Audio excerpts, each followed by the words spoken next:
I'm always working and slaving every day.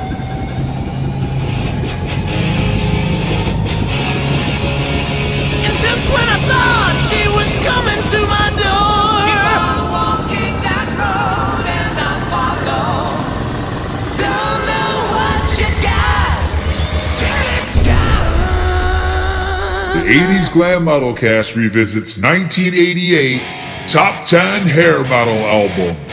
All right, Ryan, welcome to the show, buddy. 1988 Revisited Hair Metal Edition. Are you ready? Oh, I'm so ready for this. This is great, man. You know, I feel like with the years of hair metal, it just every year it just keeps getting bigger, more intense, more releases. What do you think? Yeah, man. I believe in the 1987 episode, we were talking about the comparisons with like the 2000s episodes, and we said, man, we could do a top 15 in 1987, no problem, versus, you know, the decade long of 2011 to 21 or whatever. And this is the same, man. This is like endless. You could just go on and on with these. So I will have no problem. The only problem I will have is narrowing it down to 10. That's what I had too. I had a pretty big list. I tried to skip out on certain ones that I did the last time I did 1988 and just tried to go with some different ones that I really wanted to showcase. I got a couple duplicates. There's some I just can't get rid of. But one thing, man, everybody knows I always put sound bites and interview clips in with our podcast. And when I went through, man, I think the rite of passage for 1988 is you had to be on Headbangers Ball, an interview with Adam Curry. Put your headgear on, because the boot be hanging on the Headbangers Ball. What do you think? Oh, yeah, man. It seems like they all did. And either they made it, they didn't, they were the stars for years and years, or that was their one moment of stardom. Because, dude, there's some random Headbangers Ball Adam Curry interviews out there where you go, damn, for a minute there, they almost made it. And I do think this is that time where the formula is in full effect. You know, first single is a rocker. Maybe the second single's a rocker. 2 or 3, you gotta have the power ballad. But I think the formula was just rocking at this point. Oh, totally, dude. The recipe was set by a lot of these bands, like we talked about, and that formula was there. Hey, it worked.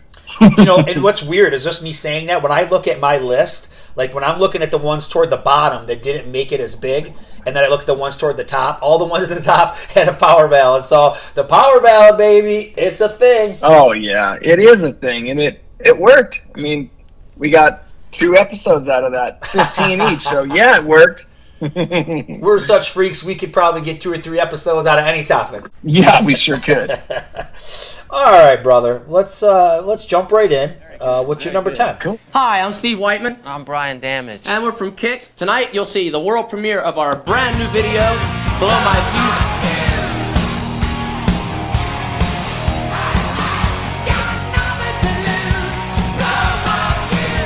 Well, this is one consistent band. I got, for number 10, Kix doing Blow My Fuse. Nice. And it's probably my go-to Kix album. I got Midnight Dynamite first and loved it, so I naturally had to get everything else they put out.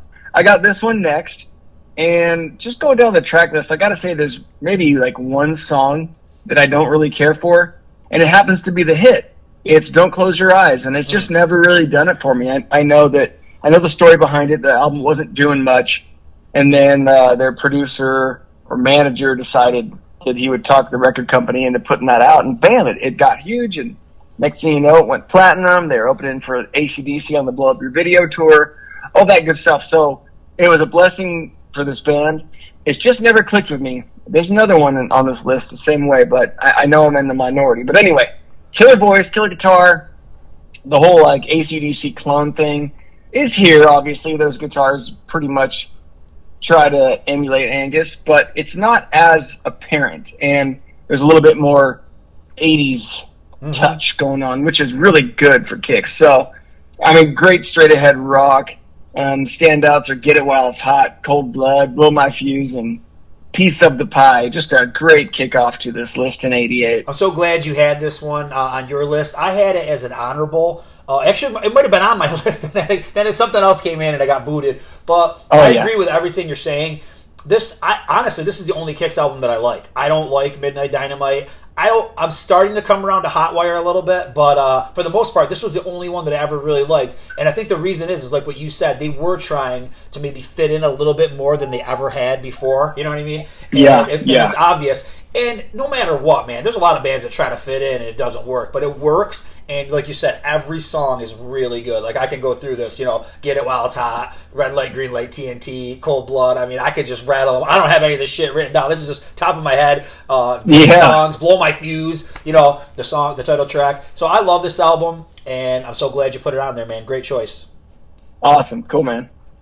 All right. Number 10. This was one where it was a little higher, and then it came down, and it's been all over the place, but I didn't get to talk about it last time. He also has a twin brother. I have a brother? Arnold Schwarzenegger. Born to be bad. And Danny DeVito. Way to go, Mom! Are twins. My name is Julius. I'm your twin brother. Sir?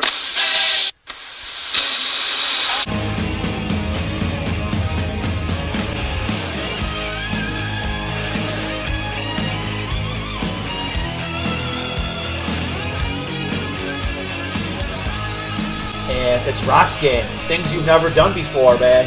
A very cool band, cool album. Never really did much after this one, and I've spoke with Kevin Steele. He was a pretty cool, outspoken guy to have on the podcast. But this is really cool, man. I kind of liken it to if you took the New York Dolls and you infuse them with some 80's metal, between the look and the sound, you're going to get Roxx Gang. Roxx Gang is a little bit punky and kind of like, rebellious at times, like too cool for school. Like it's rebellious, but it's kind of goofy, you know what I mean?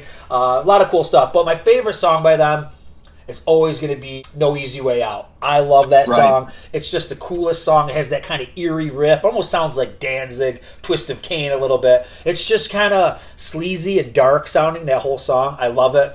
And you got to go back and check out Red Rose.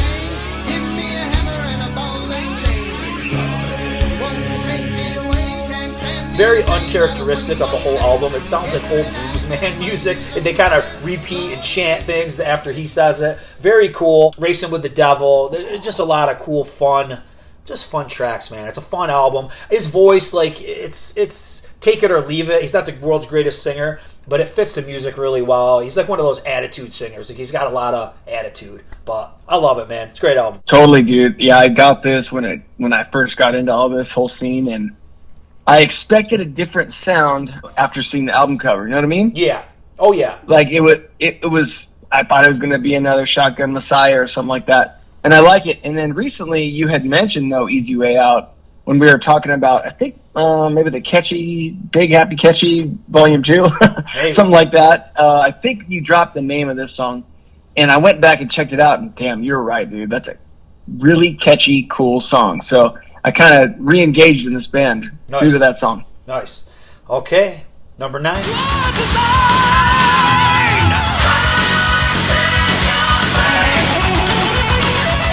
All right. So here's where I got a band called Shout, and the singer is Ken Tamplin.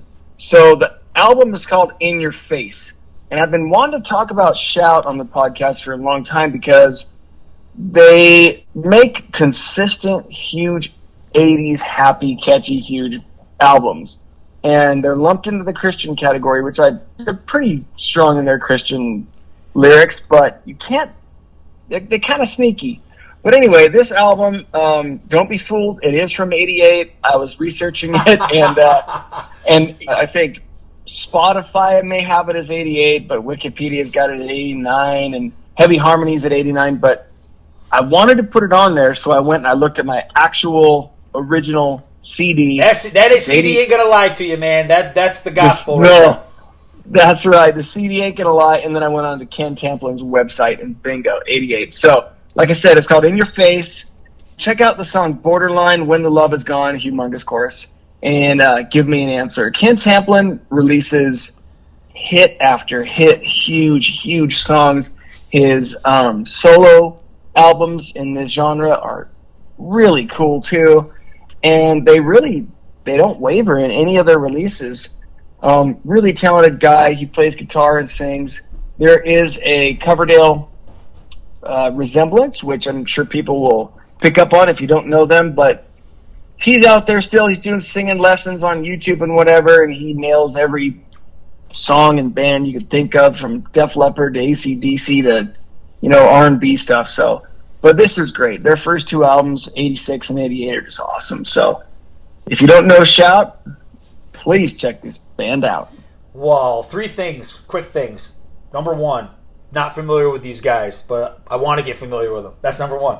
Number 2, Awesome. You can't go by Spotify. Spotify is complete shit with the dates lately. Almost every one that I went back and I was listening to some of these 88 selections. Almost every album that is 88, they've got as 87. They've got Long Cold Winter as 87. They've got, so I just revealed one that's on my list, but they've got stuff that you'd be like, what? There's no way. And number 3, wow. I give Ted a lot of credit because that's how I actually know of him, because he has reinvented himself as a YouTube star. So I know he's probably making buku bucks doing YouTube videos. So good on him, man. You got to reinvent yourself good. because I don't think being in a hair metal band today for the most part is going to bring you a ton of money. So if you can, be a vocal coach and doing covers and all that kind of stuff, good on you. Very good. All right, number 9. This is another one I didn't get to talk about in my original 1988 episode. Learning to feel. This all seems too crazy. Is it real?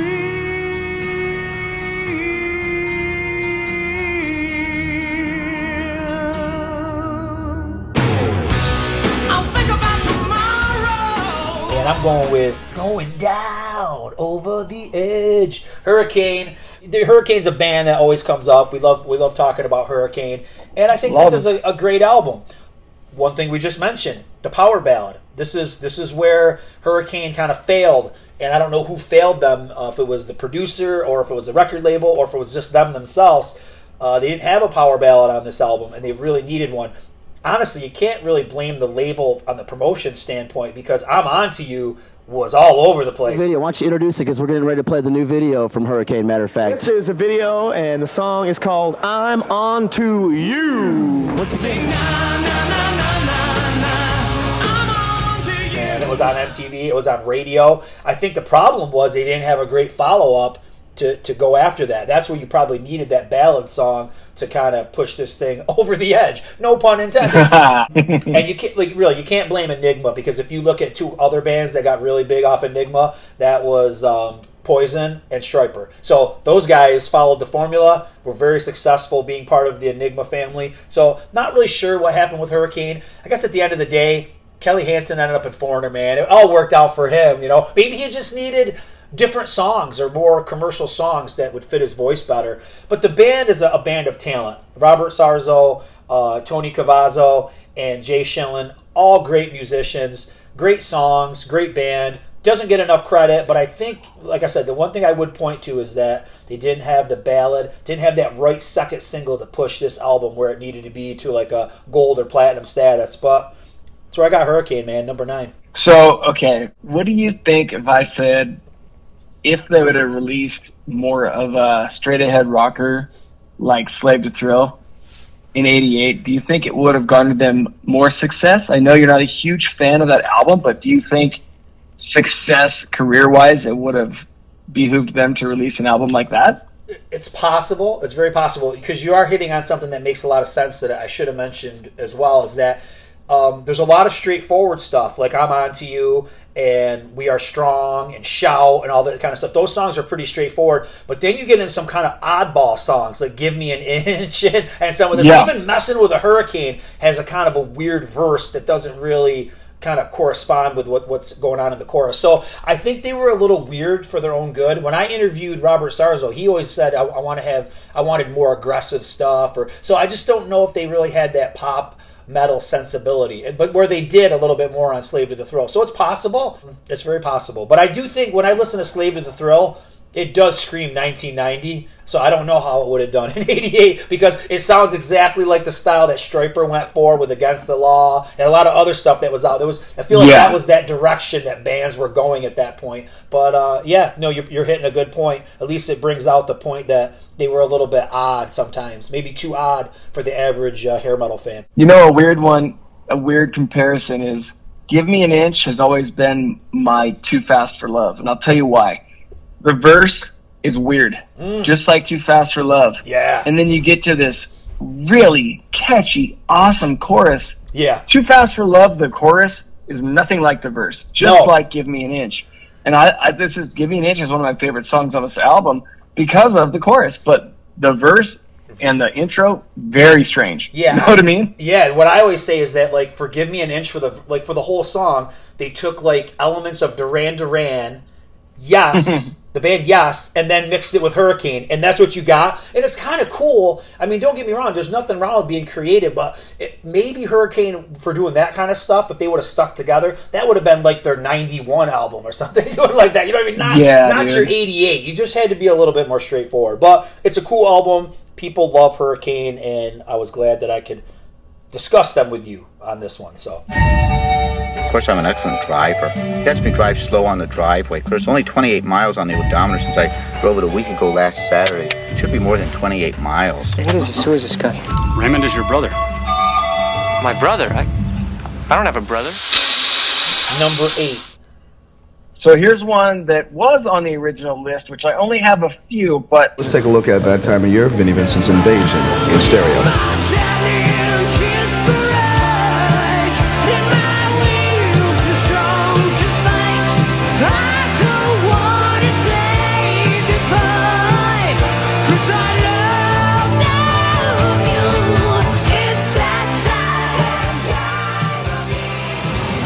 It's in my heart. It really is what drives me every second of my life. You know, I mean, I'm a guitarist. Songs come easy to me.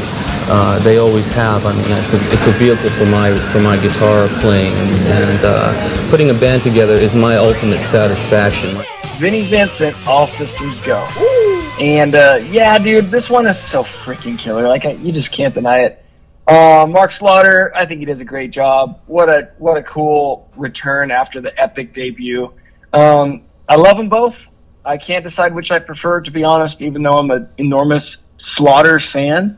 I really like the first album, and I love the voice there too. So, you know what? I like them both. So I'm going to leave it. In terms of some of the choices, if you're gonna put it on the list, you got to talk about Naughty Naughty and Heavy Pettin'. I mean, those two songs alone, I could have just said, okay, that's it. This is on my list with those two alone. They're so great. They showcase Mark's voice and the guitar really, really well. So I'd say the creativity isn't quite as strong on this album as the first album, but this is equally consistent. It's a little less glam, but still glam. It's funny to say, like, if you look at the lineup and the pictures of All Systems Go, and you're like, well, that's not as glam as the first one. They're like, Jesus, how glam were they in '86? You know, Yeah. So, but it's still glam. Anyway, I think Slaughter carried on the momentum of this album, and when he formed his own band, and dude, really consistent stuff. Love it. Yeah, I mean, it was on my original list. It would be an honorable one on this one. It's not that I don't like it any less, but I just kind of constructed a different kind of list for this one. Man, I could sit and talk all day about Vinnie Vincent Invasion, especially this album. I really like it.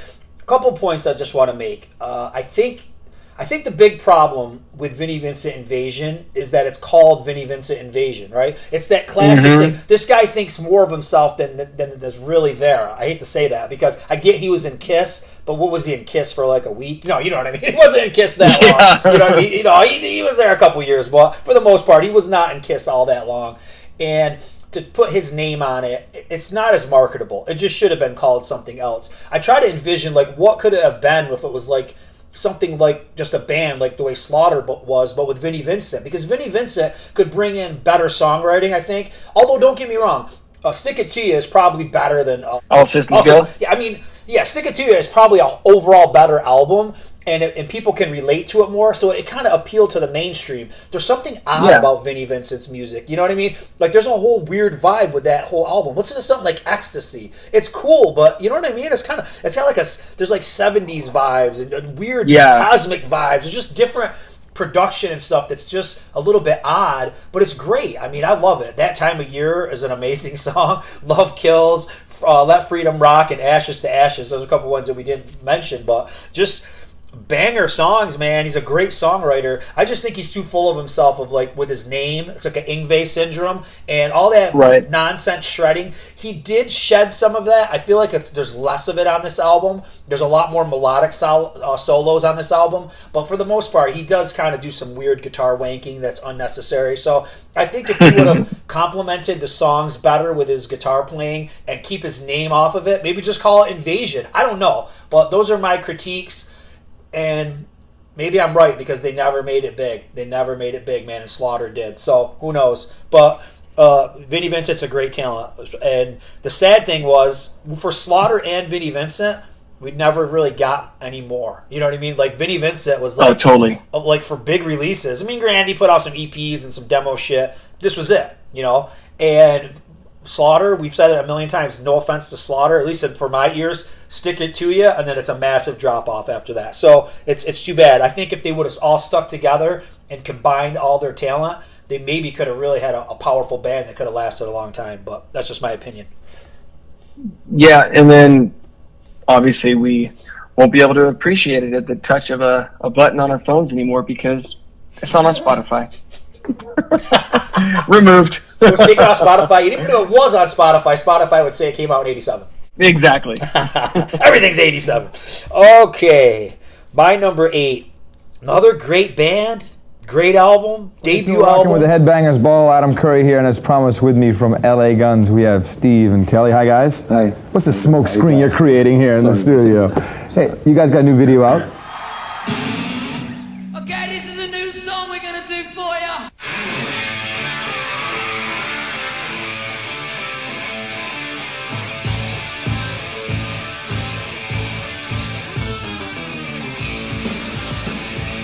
LA Guns, man. It's great stuff.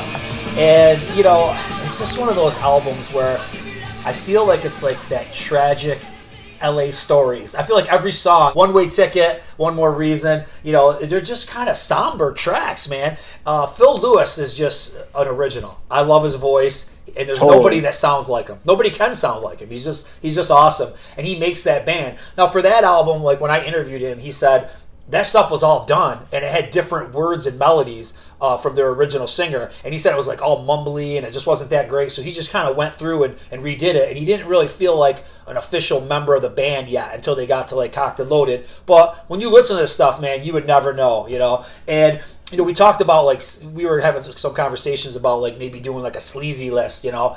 This has to be on there, you know what I mean? This is as sleazy as it gets, and it's just got like that dark vibe. It's just a little different. It's kind of the way, I know neither of us are huge into Guns N' Roses. The most important rock and roll band of 1988 was Guns N' Roses. And I think LA Guns, because of Tracy Guns and everything like that, has it as well. But just a great album, man. And you know, how cool are Tracy Guns and Kelly Nichols and you know, Steve Riley. I don't think he played on this, but he was a big part of it. Mick Cripps. Cool lineup, man. Great band. I don't know why I didn't put it on this list. I think it's because I was going to save it if we did a sleaze episode. Yeah. But, I mean, between the first two, I know them through and through so well, and I love them so much. And I'm just looking at the track list now, and it's another one where you just don't turn it off. You just let it play. Every song. And Phil's got one of, every song's killer. And then Phil's got a voice, like I said before, like a Janie Lane or Johnny Gioli or something like that, where you're like, dude, like, if anybody, like, doesn't like this guy's voice, they're on crack, because it's just perfect. Like, there's nothing wrong with it, dude. Nope. Like, I love it. So, they're hard, they're killer, they're, like, of the times, they're a struggling LA band, they're dark, they're just killer, dude. Like, they really walked the line between sleaze and straight up hard rock, and they did a great job of it. Yeah, and one song I just have to mention, this is my MVP song off the album, is No Mercy. It's just amazing. Dude, killer.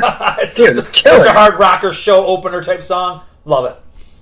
Oh, yeah. I'll tell you what, I saw these guys in it must have been 2000 or something like that. I can't remember. It was early 2000s. And they played the tiniest little club in San Francisco. And their tour bus was an old Winnebago RV thing, dude. It was sad, dude.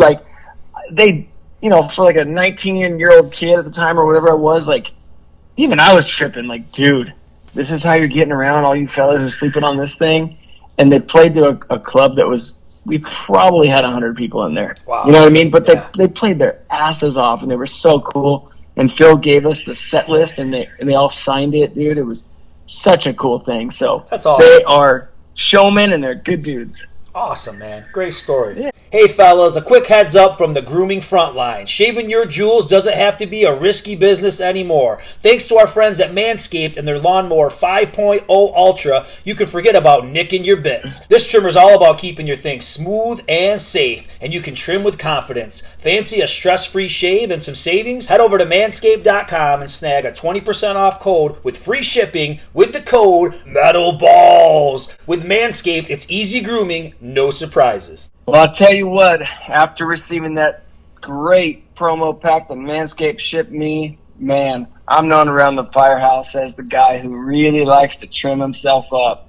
And now, I got my balls to the wall because you know what? It has highly improved my grooming experience. Metal balls! Every dude gets the heebie-jeebies when it's time for a close shave down under, brother, but when you're using the wrong tools, that's when you got a problem. That's why Manscaped is the go-to for those delicate spots. Let me tell you, Ryan, I'm like hair of the dog, man. I got hair popping out in places that I don't want it, and I can't get it popping up on the top of my head where I do want it. And these tools have been great for me, man, especially trimming the ears, trimming the nose. As you get older, that stuff gets a little out of control. And the weed whacker, man, that's gold for something like that. On this show, we're big fans of TNT, where everyone's a star. And I'll tell you what the true star is. Lawnmower 5.0 Ultra. This 5th-generation trimmer features 2 interchangeable next-gen skin-safe blade heads. A standard one for taking a little off the top, and a new foil blade for your go smooth wherever your heart desires. Metal balls! With dual LED spotlights, you'll achieve better visibility, making every trim more precise and hassle-free. Are you going under the blade? Are you worried about making a mess? Well, this bad boy's waterproof, man. You can shave in the shower, in the bath, or in the friggin' ocean. I love this thing because it comes with a compact case. I take it with me wherever I go. Trust me, this trimmer will be your crown jewel's new best buddy. Or family jewels. That's right. Get 20% off and free shipping with the code METALBALLS at manscaped.com. That's 20% off, free shipping with the code METALBALLS at manscaped.com. Show your balls some love and feel free as a dove. All right, number 7.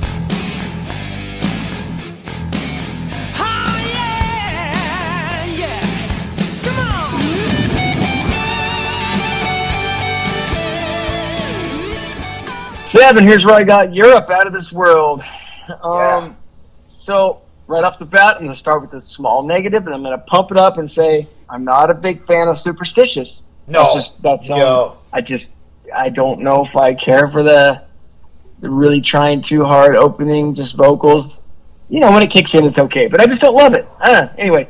I'm going to say real quick, it's grown on me. When that was the first single when that album came out in '88, and I heard it, and I was like, no, I don't think so. But I gotta admit, I like it better now. But I've never been one of my favorites. No. To open it and to have that first single, it was kind of like Women for Def Leppard. It's no, dude, you had so many others to choose from. It's good, but it's not. But it's good, but it's not. No. Anyway, Let the Good Times Rock, Ready or Not, and It's Just the Beginning. Those are my choice songs. Yep. And then those are just the standouts. Open Your Heart is a great remake of an early Europe song. They kind of beefed it up for '88. But when I look at the track list now, I'm pretty much down for every single song, maybe shy of Superstitious. But there's definitely some absolute classics here. And really strong follow-up to the Final Countdown. And I feel like they did make that crucial error in not remaining on the Hysteria tour, and they only toured the United States for just a minute with Def Leppard. And I think that's what kind of killed this album. They just didn't tour very much here in the States. And I don't know the exact story behind it, but it might have stopped the momentum. But they look great. The videos are cool for this album, and between this and Prisoners, it's a really cool look for Europe, and they're peaking. I may talk about this. I might not. We don't very know. Good. But one thing I'm going to say, what I think about this album, and what may have not made it be as big as the album that was prior. I think that it's a better album than the Final Countdown, but I think the Final Countdown has better singles. I think that's what it comes down to. Yeah, and what do you think about the touring thing? I mean, look at Tesla jumped on the tour with Def Leppard, and Tesla blew up. That's true. I don't know. And also, there's on each Europe album, I feel like they have one kind of like real rocker, like a hard one, like kind of harking back. Like the Final Countdown had was it hard? Wait, which one is Hardest Stone or no? On the Loose. Yeah, On the Loose. On the Loose was kind of like the harder one, and this one's got Ready or Not. Like they had like, okay, we're gonna kind of like really beef it up for one song, and they did a really good job of it. So anyway, that was kind of random, but there's a couple back to back that they were kind of cool that way. Yeah, and I don't think Open Your Heart is like a true ballad, where Carrie is full-on ballad. You know what I mean? So I think there it could be, hey, we're seeing trends, man. I'm telling you, we're going through all of it. You're going to notice the ones that don't have that true, straight-up power ballad are just not going to be as big as the other albums. So just the way it is. Totally. All right. Number 7. Hi, I'm Tom, lead singer and guitarist for Cinderella. Hi, I'm Jeff. I play guitar. I try to sing for Cinderella. I'm Fred, and I play drums. And I'm Eric, I'm the bass player.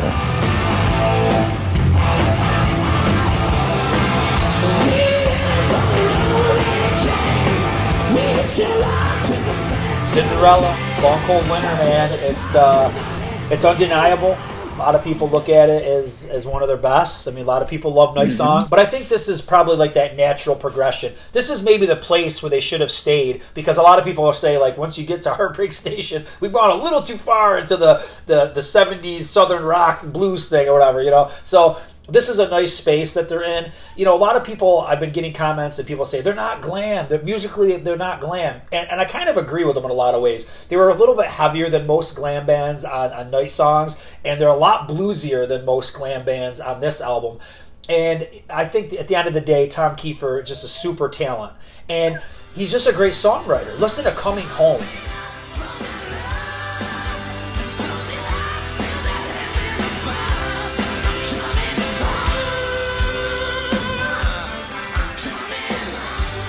That can be done by anyone. That's not necessarily like a 80's glam song. You know what I mean? That's a song that you could give to Bruce Springsteen or somebody. You know what I mean? It's just a great song. Totally. When you watch them play that song in front of the Moscow audience, it's like, man, there's some emotion here. This isn't just about your typical, crap that 80's bands sing about. This is pretty emotional. It's a good song.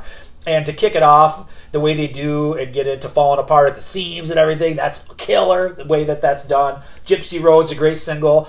Oh, they had a monster ballad, Don't Know What You Got Till It's Gone. Last Smile kicks ass. But you can listen to every song. If you don't like it, I don't care. Fire and Ice. There's really not a bad song on this album.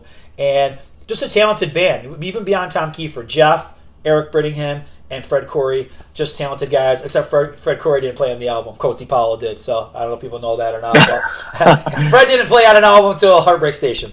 But great album, great time for the band. I saw him on this tour with Winger and Bullet Boys. Just a great time, great talent, and that's where I got it, man, number 7. That's pretty cool, dude. I did put it on my honorables because I felt like the writing was on the wall for the direction they went on in Heartbreak Station. And it's not there yet, because Heartbreak I don't listen to, but this one I do still. Yeah. To kick it off, Falling Apart at the Seams is killer. Gypsy Road is another one of those where it's the single, it's the hit, and you don't turn it off. No. It's too killer. But I will say, if you don't like it, it's probably my favorite song on the album. Cool. And it's doing that Back in Black thing where he's almost like rapping. Like you could almost do like put rap music to Back in Black, and if you don't like it, he just never takes a breath. It's killer. I love how he does that. Yeah, that is cool. And that song I crank first and foremost every time. It's kind of like Push Push off Yep. Night songs for me. It's like an album track. Never was a single, but I'd probably play it first every Morning, time. boys and girls. Say hello to our good friend Billy Baloney. Hello, Billy. Would you like to say hello to the boys and girls? Yes, I would.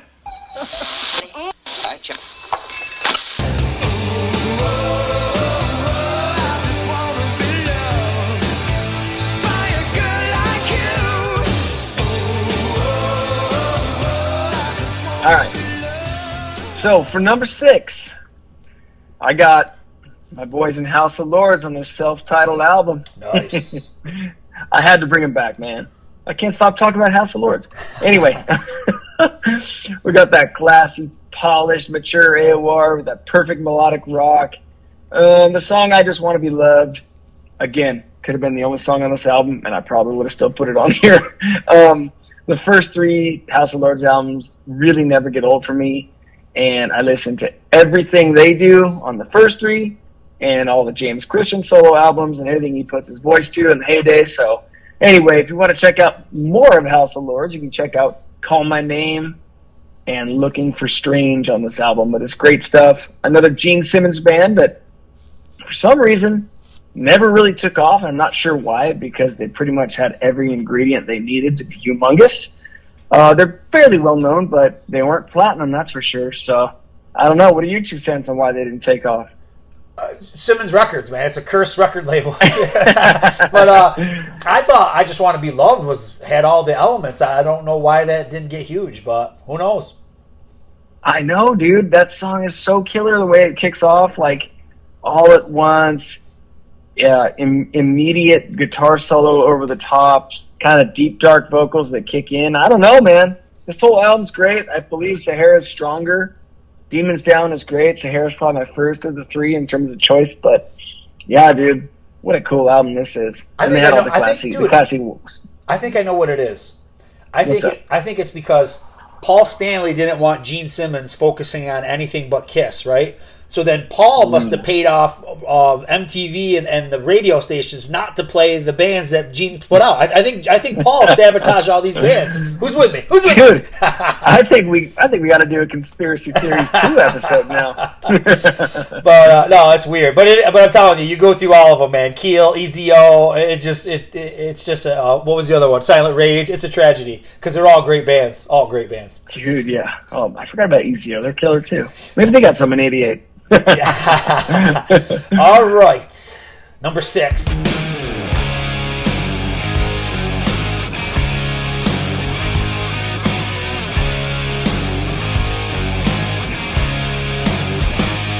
Britny Fox debut. What can I say, man?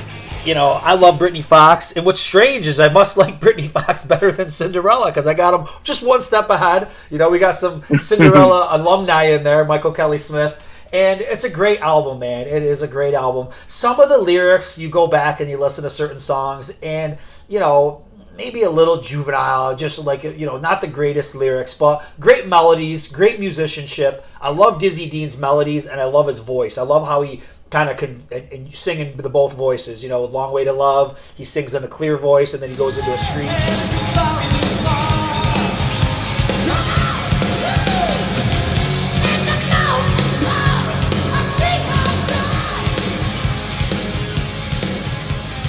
And they're definitely different. They weren't trying to fit in with 80s bands. If you go back and you listen to like the debut, it really sounds like Kiss's Love Gun album or something like that, or it's got the AC/DC vibes and stuff like that. They're really not trying to be like Dokken or anybody like that. They're doing their own thing. So I give them a lot of credit. You know, this one kind of stalled out, right, with the sales-wise. Long Way to Love was great. Girls' School did really well. And then Save the Week just was kind of goofy and weird. It kind of sounds like a commercial, and I don't think people understood it, and I don't think it really even got pushed at radio. But just a lot of great tracks. I love Kick and Fight, Fun in Texas, Hold On. I mean, whole thing is good. So, great album, man. I love it. You know, I love it when a plan comes together, because Britney is my number 5. Yeah! Perfect. It's perfect. So, dude, you hit on a lot of the same stuff I was going to talk about, but this album plays like a greatest hits to me almost, dude. Like, you just play it through and you're like, okay, this one's good, this one's good, this one's good. But I got to say, just like Don't Close Your Eyes, I don't care for Save the Week. Yeah, no. So I'm glad we agree there. But this is solid as shit, and I'm a dedicated Tommy Paris guy, but I must say that these first 2 albums are so freaking killer by Britny Fox that I like them all. You know, just like I was saying prior, I can't decide with singer swaps sometimes, and I'm not gonna. But the guitar works really good on this one. The diversity of songs, it plays smooth. Like I'm saying, the diversity of songs is there, but it's smooth. There's no hiccups in it at all. Yep. So, man, I'm glad we've got it at number 5, and it's killer. Yeah, and Michael, glad you talked about the guitar playing, because Michael Kelly Smith, man, is a real talent, and he plays very melodically, and that's what was kind of missing from a lot of 80s bands. You know, we talked about Vinnie Vincent and his need to just shred a bunch of nonsense. That was not going on here. It's definitely like 70s influence playing, and it's very melodic and very good. So, totally. All right. Well, that's weird. Now I'm right back to me. I feel like I should be going to you, but we did the same one, so this is weird. All right. Number 5.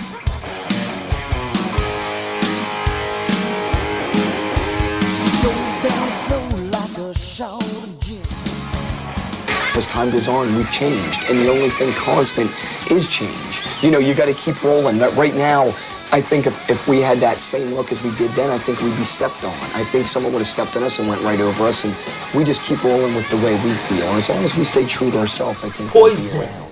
Open up and say ah. And, you know, I'm glad to be talking about this album on this one, because I want to say for a few years now, I've kind of been down on this album, and I've kind of looked at it like the debut's better. Flesh and Blood is even better. I like Native Tongue better. You know, maybe I'm in a minority by just what I just said, but I've been kind of down on this album because I always felt like it had, this tends to happen on these first couple Poison albums, real strong ass singles, and then you get kind of to some like deep tracks that are just like, they're okay. Something like Good Love is okay, you know what I mean? But there's a couple real killer songs on here that I always go back to. Love on the Rocks and Look But You Can't Touch, man. And those are great tunes. And you can't really discredit the singles, even though you're sick as hell of them. Nothing But a Good Time's a great tune. If you go back and listen to that like that's your first time hearing it, it's awesome. Fallen Angel is awesome. And so is Every Rose Has Its Thorn. It's cool production. And Poison is evolving. You're watching them evolve right before your eyes. You know, the first album is cool, but it's pretty raw, not 100% there, and they're getting better. You know, they're getting better songwriters, better musicians. So I'm warming up to this album again. I loved it in '88, and then I kind of lost it over the years, but I'm warming up to it again, man. I dig this album. Well, I'll remain silent for now. Okay, you remain silent. All right, so now we got to do your number 4.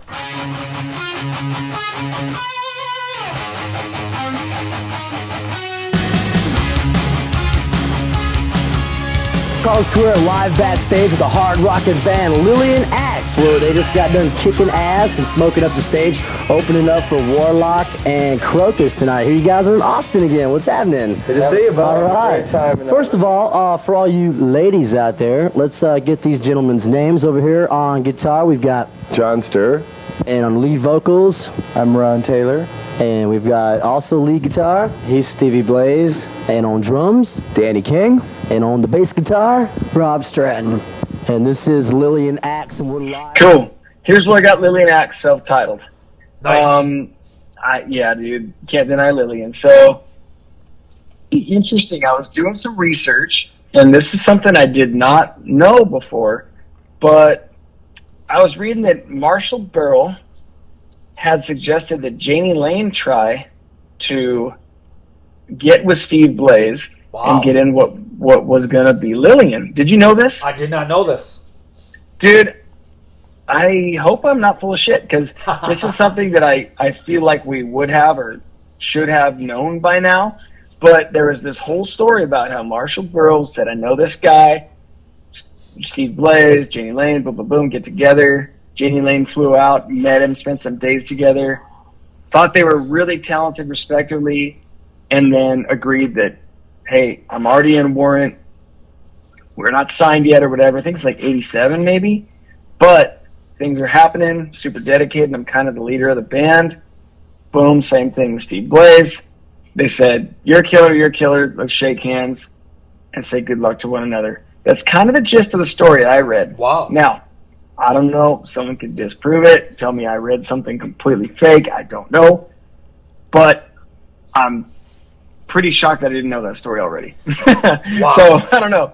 But my mind's blown. Killer, I know, dude. I mean, but it would have been a really cool combo, right? Yeah, it never would have worked based on what you said, because Lane was the main songwriter in Warrant, Blaze was the main songwriter in Lillian Axe. A probably cool project would have been nice, Yeah. but I just think there would have been a massive power struggle. But maybe it would have created some killer music. Sometimes there's that headbutting, that people always talk about, where it creates good music. So would have been interesting, Yeah. no doubt. No doubt. Pretty killer. So, but in terms of the album, the Rat connection came later with Robin producing it, and again, I don't really. They kind of end there in terms of like the Robin connection. You never really hear stories about like how he was as a producer. I don't think, unless I missed something. I know you've interviewed some of the guys, but Yeah. I never really gather how he was as a producer. I think he was all he was all business, because I think Ron Taylor got into it a little bit, where like people used to say like, oh, Robin Crosby was so screwed up all the time on heroin and shit or whatever. But Yeah. he said he wasn't like that at all. He was a great producer, had a good ear for music, and he was all business. So that was the only thing that Ron did say. So That's killer. But yeah, in terms of the actual songs, Misery Loves Company, Dream of a Lifetime, Picture Perfect, Laughing in Your Face has always been a killer one for me. So yeah, dude, another one that you don't really turn off, and their first three are amazing, as you know. Oh, their first everything to you are amazing. I get it. Yep. Yeah, this is no secrets. It's coming. It's coming. Yeah, okay. that's what I like. Number 4. Y'all ready to get stupid? You ready to rock? You're in the right place. You're in the right place. Headed for a heartbreak. Winger!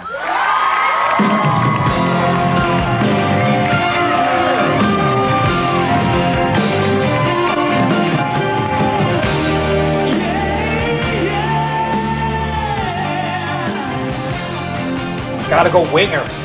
Winger was like the dark horse, right? I forgot about Winger for some reason. I was thinking maybe I was thinking Winger came out in '89 or something like that. So Yeah. like, I had my list all done, and poor Kix just got kicked to the curb once my brain told me, dude, you can't forget Winger, and No. so almost forgot him, and here they are at number 4. But oh, jeez, man, what can you say about Winger? Just Kip's a great singer, great songwriter. The whole band is such a talent. It's a band that Bo Hill, when I talked to him, he said this is the most talented guys at every position. Morgenstein, Reb Beach, Paul Taylor, Kip Winger. This is the best out of anybody I've worked with. And the dude's worked with everybody. Kane Roberts, Alice Cooper, freaking Rat, freaking Europe, you name it. So he's worked with them all, and here he is saying that Winger's the best. So the musicianship's there, but they didn't overdo it. You know what I mean? They did it right. No. And that debut, man, is so good. Like, even the songs that you don't know. Like, well, first of all, there's 4 singles that were very big. We all know what they are. Madeleine,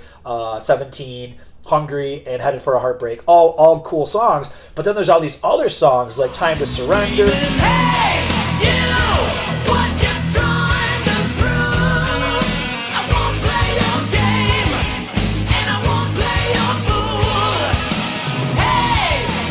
Without the Night, State of Emergency. It's just great stuff, man. I love that album. It definitely gets better with age. I think that album does. You know what I mean? So it's superb. Maybe should even be higher, but I'm putting it at 4. Dude, again, I shall have to remain silent, and I love what you're saying. All right. I feel like we're stealing each other's thunder on a few of these, so. No, dude, we got plenty to add. We can talk about this shit forever. That's right. That's right. Okay, we can do a whole episode just about the Winger debut. I know we could. All right, number 3. So here's where I got Poison. Okay. Yeah, dude, it's funny. The 2 songs that you mentioned are the exact ones that I go to that aren't the singles. Love on the Rocks and Look But You Can't Touch. Super cool songs. And yeah, super killer songs. I do really like the singles still. This is one of those where Fallen Angel, Nothing But a Good Time, Every Rose. I don't care for Your Mama Don't Dance. Right, I was going to say, that's the one you don't care for. Not many people do. I mean, take it or leave it. Sometimes I can tolerate it, sometimes I can't. I do like the breakdown though, because it's kind of funny, and like the guys in the video are playing it up pretty killer. So it's a good video. I'll give them that. So it's funny because I remember reading in Metal Edge in like the late 80s magazines I have, this album's going to be called Swallow This. And the record company was like, oh, I don't think so. Like, we want to sell an album or two, so I don't think that's your best choice. Ironically, they put out the album cover, which they had to do the 2 black bars because it was too risque at the time. So dumb. You know what I mean? Me and my wife were just talking about this the other day. It's like, how could this be offensive to anybody? It's so dumb. Oh, gosh. I know. Isn't that crazy, the shit that's coming out They didn't do that to Gene Simmons on Lick It Up, just show his eyes. Yeah, I know, dude. But, as the years go on, I seldom go back to this album, but I must admit that this made a great impact on me when I was first getting into this stuff. Just like you were saying, like, this album, dude, this was my introduction to rockers being absolutely killer, like Brett and Vince. Like, dude, they were complete enigmas, no pun intended. But their first 3 albums were great. Can't deny this. They did take that huge step up from album 1 to this one in terms of sound and look. But I must admit, 88 couldn't have been a more perfect year to be a member of Poison. Yeah. Another thing, too, is I think that I forgot to mention, so it's great I can talk about it again, is that, Poison was integrating a little bit more blues, too. Maybe not as much as Cinderella, but you're hearing a little bit more of the blues in here and the cowboy rock and all that kind of stuff. And that would be something that they would just keep going to. And then obviously with Native Tongue, it would be at its peak. So Native Tongue and Heartbreak Station probably have a lot in common with each other. You know what I mean? That's where they kind of peaked with their blues stuff. So interesting. Yeah, totally. RoboCop, part man, part robot, all cop. Drop it. RoboCop and the Ultra Police, each sold separately. The only cops with rapid repeat cap firing.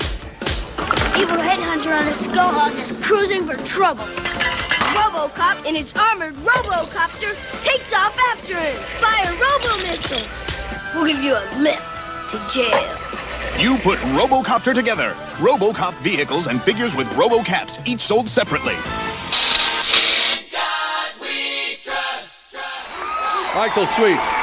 Gentlemen, would you join me? And Michael, would you introduce me first to this gentleman over here? On bass guitar, we got Mr. Timothy Gaines. And the weary man on drums. Robert Sweet, my brother. And over on here. This is Oz Fox. Gentlemen, join in a little bit here. Come on. All right, number 3. This one was on my original 88 list, a little bit lower. It's kind of picked up some steam in my life, and it's Stryper, In God We Trust. Nice. I love this album. And I feel like I'm starting to like it more than ever because it's pretty poppy. You know what I mean? I think what it comes down to is that some people were swinging for the fences with the overproduction and the poppy stuff, and that's what Stryper was doing. To Hell with the Devil was a big success, and Michael Sweet just flat out told me, he's like, that was big, so we tried to recreate it. And when you look at this album, it's structured very close to Hell with the Devil. The title track starts it. The 3rd song or 4th song is the ballad. That was the 2nd single. It's a formula, and it didn't work as good this time. I'm not really sure why, but it doesn't really matter. It's just a great album that I go back to. So many great songs. Obviously, the title track's a great one. Always There For You. That was on one of our big catchy episodes. That's a great, very happy song. What was their ballad? Believe in You. I Believe in You. Great ballad. But there's a better ballad that I like. It's called Lonely.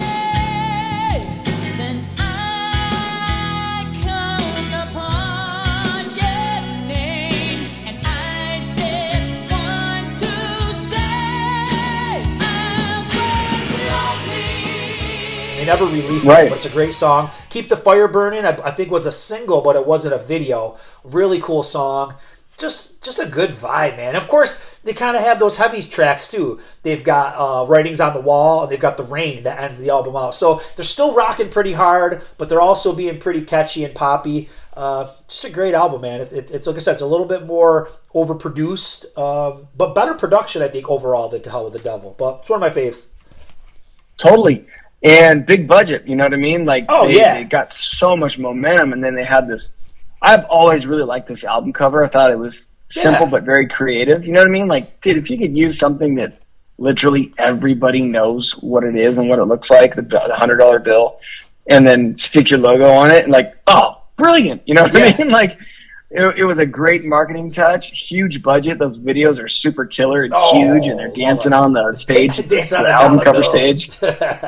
Yeah, man, really good choice. Yeah, it's great stuff. And, you know, you got to even give them credit for kind of bringing that out to the forefront, because it's something you see on the dollar bill, and God we trust, but you just take it for granted. And as Stryper, they mean it. They live it. You know what I mean? So pretty cool, like, using that slogan as their album title and having a song called that. So.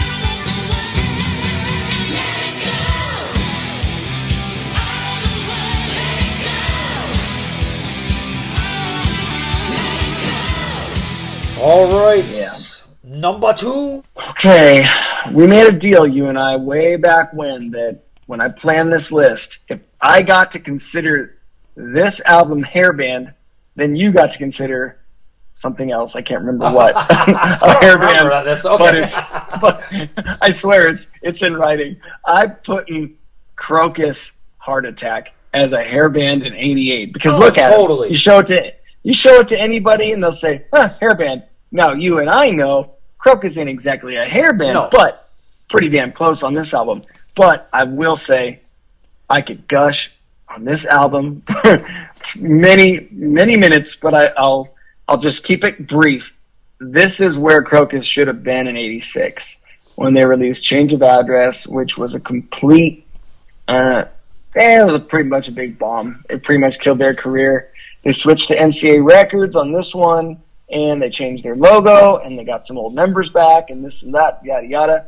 But this is really good, hard Krokus a la Headhunter and One Vice at a Time and stuff like that, stuff that will appeal to more of the metalhead guys. But check out the song Let It Go, Everybody Rocks, Rock and Roll Tonight, Wild Love, and then they did a really cool updated version of a song called Winning Man that was on their '81 album. And it's kind of like the Europe thing, where they beefed it up from their early '80s stuff to make it kind of more like, here I go again, open your heart, this and that. Did a good job of it. But I know that there's people out there that don't really love Krokus, but they like this album, and I think you're one of them. So I had to incorporate it. Really cool album cover, and the guys look great, sounded great. It's not on Spotify, which pisses me off because I'd probably listen to it daily. But, you know, having the CD and the tape and the record and blah, blah, blah, it just ain't good enough to not have it streaming. Yeah, this was a cool album I remember from back in the day. And if you don't believe that they're swinging for the hair metal fences here, just listen to Let It Go, the single.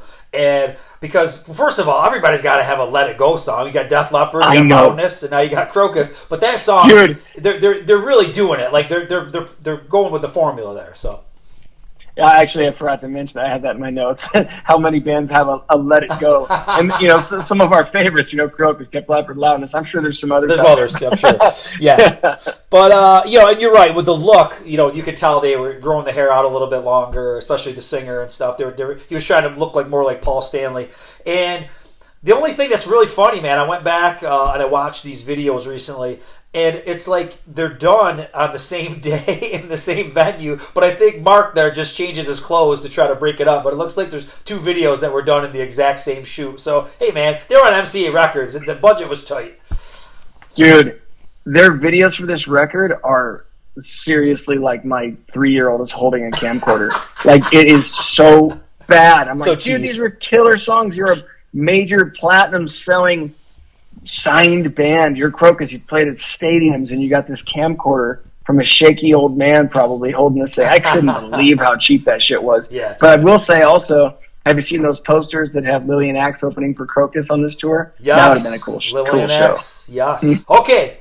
Number 2, you talked about it. I don't think I'm going to have much to add. I think what you're getting at is like the pressure after writing something after that, right? Mm-hmm.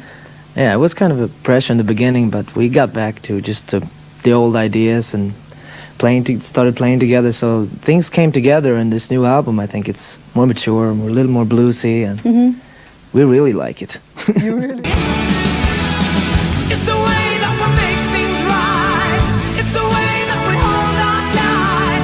I know it's the sign of You're Out of This World. This album has really grown on me over the years. And I think kind of what you hit on, I could just sit and listen to this every song. I think when this really hit me was I had this on cassette, and I had a cassette player in my car maybe 4, 5, 6 years ago, and I would just listen to this like every day back and forth to work, and I was like, man, this is a good album. A couple songs that we didn't mention that I'll just throw out there is Sign of the Times, great song. And I really appreciate that last song where it's just piano and Joey singing. I think it's called Tomorrow. Wow. That's right. That's pretty cool, man. That's kind of uncharacteristic of stuff that they do. But I'm always going to love Open Your Heart, too, man. I think that was so good. Let the Good Times Rock, Ready or Not. I mean, what can I say? It's just a well-written album, well-performed, and we've got the guitar work of Key Marcello on here. So that's I kind of prefer him over John Norum. A lot of people are probably booing at me right now, but I like that melodic stuff that he does, and he nails it on this one and Prisoners. Oh, totally, dude. Did we mention that it's not on Spotify anymore? I can't remember if I brought that up. Oh, I think we did on a past episode we did. Yeah, is it still gone? It's still gone, dude. I don't understand. All right, I got to bust out my cassette. I know, dude. I don't know what's up with this. This is bullshit. All right, man. This is it. I can't wait. Number 1. Oh, dude. If I could how killer Kip is on the first note he screams on this album, I would. That won't shatter eardrum.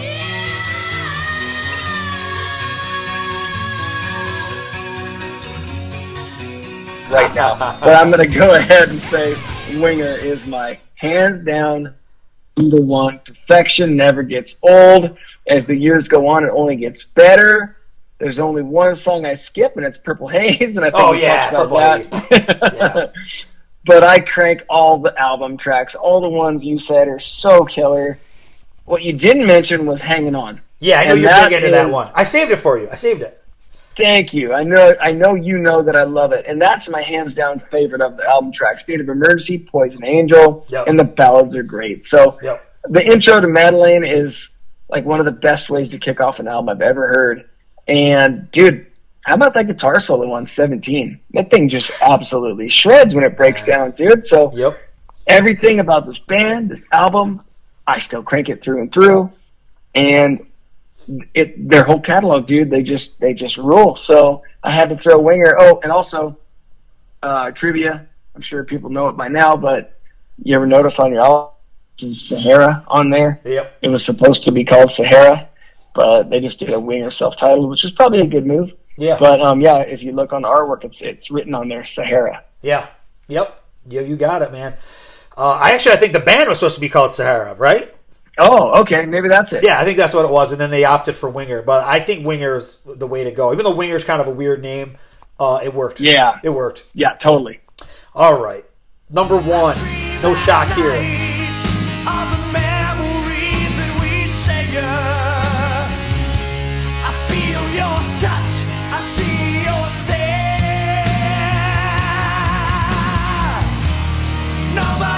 Lillian Axe, self-titled.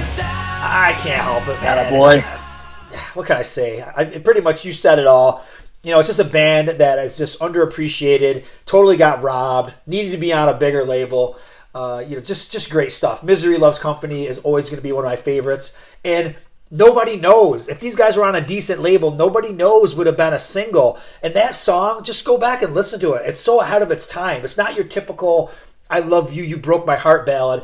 It is about kind of like being down in the dumps and nobody gets it. It's a little deeper than your typical power ballad, and it's catchy as hell. It's just a great song. And the thing that makes all these songs, there's 2 major components. And not to discredit any of the other members, but the voice of Ron Taylor and the guitar playing of Steve Blaze, it's really all you need, man. I mean, because if you notice, there's other albums where some of these guys are interchangeable. And no discredit to the rest of them, because they're all talents that are on different albums. But these are the guys that kind of flew the flag for the band.